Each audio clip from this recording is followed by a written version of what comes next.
Mahoba stadium में हमारे वीर भूमि defence academy के स्टूडेंट हैं, साथ ही बुंदेलखंड पूर्व सैनिक स्टेशन, जिसका उद्देश्य ये है कि जो सेना से सेवानिवृत्त फौजी हैं वो अपने सेना के अनुभवों को समाज में दें। इस क्रम में आज हम सभी महोबा के स्टेडियम में एकत्र हुए हैं। आज यहाँ पर दो तरह के बच्चों का सम्मान होना है। एक वो जिन्होंने इस स्टेडियम में फिजिकल की तैयारी करके अग्निवीर में सिलेक्शन पाया है, और दूसरा वो जिन्होंने टीम में हमारे एसोसिएशन के अध्यक्ष कैप्टन मोहन साहब, बलवीर साहब, उदित राज साहब और आपके इनपाल साहब और पैरा कमांडो रविंद्र साहब और देवीदीन साहब, हमारे साहब मास्टर साहब और हमारे फौजी साहब। तो कुल मिलाकर सब लोग यहाँ पर आए हुए, हम सबका उद्देश्य है कि हम सबका जो सेना में अनुभव था वो आप सबको दें और आप सब हमारे अनुभव प्राप्त करके बढ़िया सा फिजिकल की तैयारी करके से जो यूनिफॉर्म वाली जॉब है उसमें आप सेलेक्ट हों। देखिए, सफलता एक दिन में नहीं मिलती, उसके लिए निरंतर प्रयास करना पड़ता है, और जो निरंतर प्रयास करता है वो जरूर अपने लक्ष्य को प्राप्त करता है। ये आप जो कर रहे हैं सिर्फ आप अपने लिए नहीं कर रहे हैं, ये आपसे जो छोटे हैं गांव के बच्चे, उनके लिए एक आप मार्गदर्शक रूप में होंगे भविष्य में। वो कहेंगे कि जब भैया निकल गए थे तो हमें भी ऐसी मेहनत करना है। तो आपको भी अपने बारे में नहीं सोचना, आपको अपने पीछे वाले को सोचना है। यदि मैं सफल नहीं हो रही हूँ या नहीं हो रहा हूँ तो मैं अपने पीछे के 10 बच्चों को ब्रेक लगा दूंगा। यदि आप सफल हो रहे हैं तो आप अपने से पीछे वाले 10 बच्चों के लिए रास्ता तैयार कर रहे हैं। इसलिए आपका सफल होना बहुत ही आवश्यक है, क्योंकि यदि एक बच्चा निकल जाता है तो पूरे गांव को जो है मोटिवेट करता है, और यदि एक असफल हो जाता है तो पूरे गांव के लिए होता कि वो तो पढ़ रहे थे 1 साल से, इतनी फिजिकल कर नहीं निकल पाए। तो अब आपको जो भी करना है आप अपने लिए तो कर लें, लेकिन सबसे ज्यादा महत्वपूर्ण है कि जो आपके छोटे भाई बहन हैं, जो आपके गांव के हैं, उनके लिए आपको करके दिखाना है। और जैसा कि हम 2016 से एकेडमी चल रही है, अब निरंतर हमारी संख्या बढ़ती चली जा रही है, और साथ ही साथ जो है सिलेक्शन का जो रेशियो वो भी बहुत रफ्तार से बढ़ रहा है, क्योंकि लोग जो है अब जो है बहुत ही जिम्मेदारी से जो है फिजिकल की ट्रेनिंग भी कराने वाले भी हैं, और जो ट्रेनिंग करने वाले वो भी जो कर रहे हैं। तो ये बहुत ही महत्वपूर्ण चीज़ है कि हम सबको सही तरीके से ट्रेनिंग करके अपने लक्ष्य को प्राप्त करना है।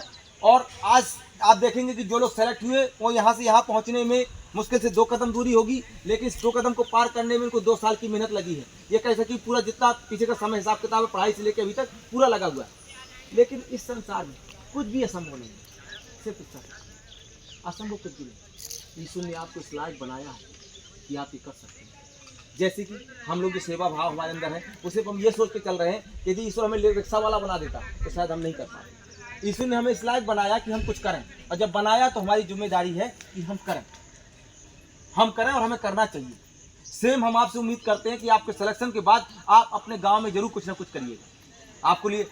आपको जो कह सकते हो बैकग्राउंड प्लेटफॉर्म हम तैयार कर रहे हैं, चाहे परीक्षा के माध्यम से आप अपने गांव का साथ दीजिए, और चाहे इस तरह की फिजिकल एकेडमी चला के साथ दीजिए, लेकिन आपको अपने हक की जो है जिम्मेदारी निभाना है। आपको अपने माता पिता से कह दीजिएगा कि इस यूट्यूब को सब्सक्राइब कर लें, ताकि वो देख सकें कि हमारे बच्चे कैसी मेहनत कर रहे हैं। धन्यवाद। फिर कार्यक्रम आगे बढ़ाया सर। बेटा शॉर्ट करके हमें खुशी होगी, आपके माँ बाप को खुशी होगी, और जैसा कि मैं पहले कहा तो आपकी एक पहचान बनेगी। आज आपको अपने माँ बाप से पहचान मिल रही। जिस दिन आप सर्विस करने लगेंगे उस दिन आपकी पहचान आपके माँ बाप बनेंगे। अभी क्या होता है, ये फलाना यार फलाने का बच्चा है, जब जिस दिन आप कामयाब हो जाओगे, हाँ ये लड़का फलाने का लड़का है। लगे रहो, जब तक आप लगे रहेंगे सफलता आपके कदम चूमेगी, और जिस दिन आप दिल छोटा करेंगे आप रिलैक्टेंसी के शिकार हो जाएंगे। तो आपने बहुत स्पष्ट शब्दों में बोला है, तो ये रिलैक्टेंसी शब्द आपके जीवन में आना ही नहीं चाहिए किसी फील्ड में। और मैं सिर्फ और सिर्फ ये बात कहना चाहूँगा, जो बीज है ना, ये जैसे बीज पड़ा हुआ है ना, बीज ऐसा बीज बीजानगर गांव में लगभग 10 साल पहले हम लोगों ने रोपा था। हुकुम जी, हम और सभी सैनिक बंधु जब वहाँ गांव में जाते थे तो एक चबूतरा था, गांधी नाम से चबूतरा है बीजानगर गांव में। आप हो? हाँ। तो जो इसकी भैया की जो बहन थी उसके घर में हम लोगों ने शौचालय बनाया था। तो हम और हुकुम जी गए सीडीओ साहब के पास। उन्होंने कहा कि गड्ढा तो तैयार करके दीजिए। तो हम जब भैया के घर में गए तो हम देखा कि गड्ढे के लिए भी हम लोगों ने वो जगह खोजनी शुरू की कि कितना छोटा सा मकान है, कहाँ पे बनाया जाए और कहाँ पे इसको खोदा जाए, जहाँ पे छोटा बच्चा उस गड्ढे में ना चला जाए। जैसे छोटा सा शिशु होता है ना, छोटा बच्चा 6 महीने का, 1 साल का, और गलती से भी उस गड्ढे में चला गया और ये ख़त्म हो गया, कुछ इस तरह का हो गया। तो अब ये समझिए कि जब वो बीज वहाँ रोपा गया तो आज 10 साल बाद, हम लोग तो लगभग भूल ही गए थे बीजानगर में, और काफ़ी सीनियर लोग थे उसमें, प्रमोद सिंह वकील साहब और विजय बहादुर सिंह, CL साहू जी, काफ़ी लोग ऐसे लोग थे, और अरविंद राजा साहब जो माँ चंद्रिका विद्यालय के वो है संचालक हैं, वो थे। तो मेरे आज उन्हीं की वजह से मैं रिटायर्ड होने के सामने भर्ती हुआ, उन्होंने गाइड किया। अभी मैं 20 साल नौकरी करके आया और 31 मार्च को मैं रिटायर्ड हुआ। तो 2-3 महीने मैंने कुछ नहीं किया, ऐसा वैसे घूमते थे। ध्यान सुनिएगा। और यहाँ भी आया मैं स्टेडियम में शुरू से, मतलब फ्री था मैं एकदम उस समय। अब मैंने सोचा यार वैकेंसी आई है, मैं कुछ कर लेता हूँ। तो मैंने पैट का फॉर्म डाल दिया, पैट में मैं पास हो गया, आ गए 52-53 नंबर आ गए। जोरदार तालियां। 52-53 पैट में आ गए। इधर 2 महीने की पढ़ाई थी। एक मेरे गाँव मतलब मोहल्ले का लड़का है, वो आदमी वो भी नौकरी कर रहा है, उसने मुझे गाइड दी, बोलो भाई साहब थोड़ी मेहनत करने की ज़रूरत है, आपकी भी एज भी है, हर चीज़ भी है, थोड़ी सी मेहनत कर लोगे तो आपका हो जाएगा। पैट दिया, मैं तो सोच ही रहा था कि मैं पास भी हो जाऊँगा, मतलब कम नहीं है 52-53 नंबर। अगर आप लोगों ने काफ़ी लोगों ने पैट दिया होगा वैसे। और एक्सर्विस कोटा फिर वो एक्सर्विस तो वो हो गया। तो यहाँ से मेरी रास्ता खुल गई, स्टेट गवर्नमेंट की जो भी जॉब आएगी पैट के थ्रू रास्ता खुल गया वहाँ से। फिर मैंने SI का फॉर्म डाला। अब ऐसा था यार भाई, SI में कि रीजनिंग उस समय मेरे टाइम पर नहीं चलती थी तो कंपटीशन नहीं था, और ना मैंने कोई कंपटीशन दिया था। पहली बार रेस करने गया, हो गया सिलेक्शन। रीजनिंग मुझे ज़्यादा समझ में नहीं आई। 225 नंबर है मेरे SI में और 202 में मेरा सिलेक्शन है, लेकिन एक खंड में मैं फेल हो गया। किसमें? रीजनिंग में।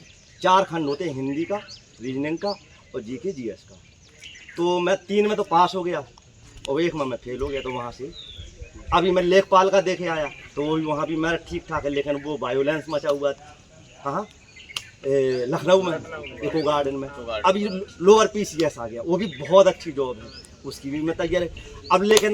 अब मैं मीडिया प्रभारी भी हूँ, लेकिन मैं मीडिया प्रभारी संगठन के लिए कुछ काम नहीं कर रहा हूँ, ओनली फॉर पढ़ाई कर रहा हूँ, कुछ नहीं कर रहा हूँ मीडिया के लिए। जो हमारी एकेडमी के बच्चे सेलेक्ट हुए थे वो पूरे नहीं आ पाए हैं। आज जो भी आए हैं, हमारे जो एसोसिएशन के जो सदस्य हैं, पदाधिकारी हैं, कृपया उनको माल्यार्पण करके उनका सम्मान बढ़ाएं। धन्यवाद।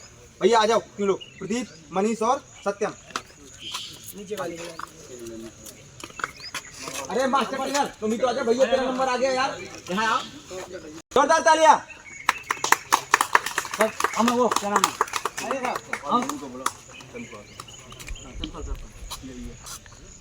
ये नहीं चंपा साहब, हर नाम तो है, हम नाम है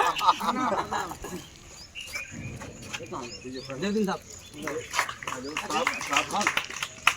तीन है, तीनों देखिए। सिलेक्शन की संख्या बहुत ज़्यादा है, लेकिन अभी आज ही अचानक क्योंकि कल ही प्रोग्राम बना पाए तो सूचना नहीं मिल पाई टाइम से, तो बच्चे कम आ पाए। लेकिन कोई बात नहीं, अब आप आने वाले समय में इनके गांव में धमाका देखेंगे।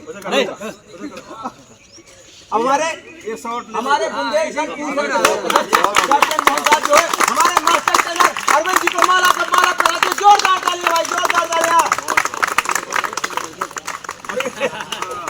और कार्यक्रम क्या है? 23 तारीख को शाम के 5 बजे से 7 बजे विजयनगर गांव में माइक के साथ, ठीक है? एक ग्रुप फोटो करवा लो। ठीक है सर जी, 6 बजे तक विजयनगर में कार्यक्रम, ग्रुप फोटो करवा लो। बैठ जाओ बेटा आप लोग,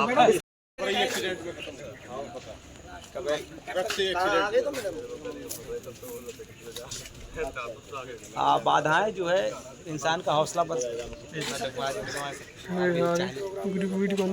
मनीष भाई का पैरा कमांडो में सिलेक्शन हुआ, तो भाई बताएगा कि हमने किस प्रकार से पढ़ाई की। तो जैन साथियों, मेरा नाम है मनीष और मैं विजयनगर से बिलोंग करता हूं। और मैं पहले पढ़ाई करता था और फिर पहले पेपर निकाला पढ़ाई करके, उसके बाद फिर फिजिकल के लिए मैं आया था। तो यहाँ अरविंद सर से बात की कि सर मुझे फिजिकल निकालना है। जब मेरा वेट भी ज़्यादा था, मेरा वेट था वही 65 प्लस था वेट, तो रनिंग में भी प्रॉब्लम होती थी। तो जब सर से मिला तो सर ने बताया, तो फिर सर के साथ मेहनत की और बस लगातार मेहनत करते करते और रनिंग भी अच्छी हो गई और फिजिकल भी निकाल लिया, फाइनल में नाम भी आ गया। तो आपने किस प्रकार से आपने फिजिकल क्वालिफाई किया था कि आपकी टाइमिंग कैसी आई थी ग्राउंड पे? मेरी ग्राउंड में टाइमिंग यहाँ कभी 5:20 डाउन मतलब आई थी, और वहाँ पे मेरी 5:15 लमसम आई थी और मेरी एक्सीलेंट निकल गई थी वहाँ पे। तो आपने पैरा का फिजिकल कैसे पास किया? पैरा का फिजिकल यही 5 किलोमीटर रनिंग थी, तो उसके बाद मैंने प्रैक्टिस की तो 5 किलोमीटर की टाइमिंग थी, 18 मिनट और कुछ सेकंड थी, मतलब वहाँ देखी नहीं थी लेकिन 18 मिनट कुछ सेकंड थी। जैसे बीम कितनी थी वहाँ पे? बीम 14 बीम लगवा रहे थे। तो डिप्स कितनी थी वहाँ पे? डिप्सी 40। और फिर आपके वो 17 आना 17 आने की कैसा सिस्टम था उसमें? सेटल 5 मीटर सेटल था जो एक मिनट में 17 तक आनी थी, उसको भी पूरा किया था 1 मिनट में। मेरी थी 17.5 आधी शेडल और हो गई थी एक्स्ट्रा। तो आपका मेडिकल फिर कैसे हुआ आपका? फिर मेडिकल तो हमारा एक ही बार में फिट हो गया था। एक ही बार वो था। तो अदर बच्चों को क्या कहना चाहोगे जैसे आपका हुआ है? जैसे यही कहेंगे कि बस लगे रहो, आराम से हो जाएगा, बस हार मत मानना, ना कभी रुकना, और बस बीच में रुकना नहीं है, लगे रहो, हो जाएगा आराम आपका सहयोग किसने किया फिजिकल में? जैसे में फिजिकल में यही आप गुरु जी की कृपा रही है, हमारे अरविंद सर और हुकुम सर की। और आपके दोस्त वगैरह ने किए किसी ने? दोस्त वगैरह ने भी राहुल भाई के साथ बहुत बड़ा सहयोग रहा है, इसी के पीछे लगता था मैं, इसी से मेरी रनिंग बनी है अच्छी। तो राहुल भाई भी कुछ 2 शब्द बोलेगा अपने दोस्त के लिए? हम भाई का इंडियन आर्मी क्लर्क में सिलेक्शन हुआ, तो भाई आपने किस प्रकार की पढ़ाई पढ़ी और कैसे आपका हुआ इसमें? तो जय हिंद सभी को और मेरे सभी गुरुजनों को। मेरा नाम सत्यम सिंह है, मेरे गांव का नाम कमलखेड़ा है, पिताजी का नाम स्वर्गीय श्री अमर सिंह और माता अनुसुईया, और मेरा निवास स्थान कबरई है। मेरा चयन आर्मी में क्लर्क के तौर पर हुआ है और इसकी जो है ऑल इंडिया मेरिट जाती है। पहली लिस्ट में नाम नहीं आया था तो भाई दुख तो बहुत हुआ था, और जब दूसरी लिस्ट में नाम आया तो अपार खुशी थी। तो आपने पढ़ाई किस प्रकार से की आपने इसमें? पढ़ाई जो है कबरई में सनराइज एकेडमी करके एक एकेडमी चालू हुई थी नई, तो उसमें मैंने एडमिशन लिया, उसी से पढ़ाई की है मैंने। ऑफलाइन ऑनलाइन कभी पढ़ा नहीं है क्योंकि ऑनलाइन में मुझे समझ नहीं आता था, और उसके बाद जब पेपर वगैरह निकला तो मैं आया था ग्राउंड में। ये हमारे गुरुजी अरविंद सर, इन्हीं का सहयोग रहा है और आज हम इधर खड़े हैं। जिंदाबाद जिंदाबाद। भाइयों का सिलेक्शन कराया है, तो सर बताएंगे फिजिकल में कैसे हुआ इनका सिलेक्शन, कैसी टाइमिंग आई सर इनकी? जैन साथियों, जैसा कि आप देख रहे हैं नितिन महोबा में आपका स्वागत है। तो वीरभूमि डिफेंस एकेडमी जो है तो बुंदेलखंडपुर सैनिकों द्वारा निःशुल्क संचालित है, और ये एक ऐसी मात्र संस्था है कि जो कि गरीब बच्चे जहाँ से भी ग्रामीण परिवेश से आते हैं तो उनके लिए जी जान से लोग मेहनत कराते हैं हम लोग, और हमारी टीम में हुकुम सर हैं, सुविधा इनपाल साहब और मैं। तो जैसा कि फिजिकल बेस है, मेन चीज़ रिटन क्वालिफाई करने वालों के बाद नए बच्चे आते हैं तो उनको काफ़ी दिक्कतें होती हैं, shin pain, knee injury, ankle pain. तो इसके लिए हम लोग पहले बेस मजबूत करवाते हैं, बेस रनिंग, एंडोरेंस रनिंग जिसको बोलते हैं, धीरे धीरे कंटिन्यू कराना। फिर इसके बाद हम लोग स्टार्टअप लेते हैं, स्पीड स्प्रिंट 100, 200, 400 मीटर, इस तरह से हम लोग प्रैक्टिस कराते हैं। तो सर इनकी टाइमिंग कैसी आई थी शुरू में जब आते आपको क्या लग रहा था? टाइमिंग आती है तो इनकी 6 मिनट आती है, किसी की 7 मिनट भी आती है, किसी की 7.5 मिनट भी आती है, कोई 1 राउंड भी लगा पाता है, कोई 2 राउंड लगाता है। फिर धीरे धीरे इनको मजबूत किया जाता है, इनको पूरा फौजी तरह से ढाला जाता है, फंटूल, crawling, ABC, shuttle, pushup, situp, chinup, हर तरीके से पूरा जितने भी वर्कआउट है schedule by schedule, plan by plan, day by day चलता है कि आज क्या होना है, उस तरह से। और छटैया भी गलती है। तो सर ने बता दिया, तो सर की आईडी को आप सपोर्ट दीजिए, जरूर करिएगा। सर आपकी आईडी का नाम क्या है? वीरभूमि डिफेंस एकेडमी के नाम से यूट्यूब चैनल है, और अरविंद एकेडमी करके यूट्यूब इंस्टाग्राम है, और फेसबुक में अरविंद पाल के नाम से है। तो सर की आईडी को जाइएगा, सब्सक्राइब फॉलो जरूर करिएगा। इसी प्रकार से अगली वीडियो मिलते हैं। धन्यवाद। थैंक यू, जय हिंद।